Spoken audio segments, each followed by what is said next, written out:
এখন শিখাবো আমি বেতন অগ্রিম পরিশোধ 4,000 টাকা। এই সমন্বয়টি আর্থিক বিবরণী প্রস্তুতের ক্ষেত্রে অর্থাৎ আর্থিক বিবরণী প্রস্তুতের সময় বিশদ আয় বিবরণীতে কোন ঘরে বসবে এবং আর্থিক অবস্থা বিবরণীতে কোন ঘরে বসবে সেটি।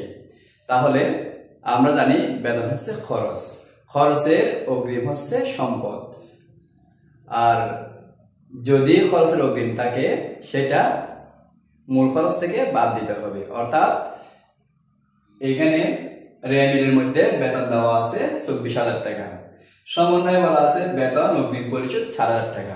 তাহলে আমরা জানি খরচের অগ্রিম বাদ যায়, অগ্রিম থাকলে বাদ যাবে, বকে থাকলে যোগ হবে। তাহলে এটা আমরা বেতনটা লিখবো কোথায়? বিশদ আয় বিবরণীর পরিচালন ব্যয়। পরিচালন ব্যয়ের মধ্যে বেতন 24,000 টাকা রেমিল থেকে দেখে লিখে নিছি প্রথম কলামে। এরপরে সমন্বয় বলছে বেতন অগ্রিম পরিশোধ 4,000 টাকা, বেতন থেকে অগ্রিম বেতনটা বাদ দিতে হবে।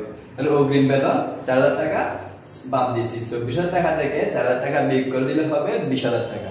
এটা পরিচালন ব্যয়তে বসবে। এই অগ্রিম খরচটা আবার আর্থিক অবস্থার বিবরণীতে চলতি সম্পত্তির মধ্যে লিখতে হবে অগ্রিম বেতন নামে 4,000 টাকা। সমন্বয়ের এন্ট্রি দুইবার বসে, রেমিল এন্ট্রি একবার বসে। তাহলে রেমিল এন্ট্রি বসছে একবার, 24,000 টাকা এখানে বসছে।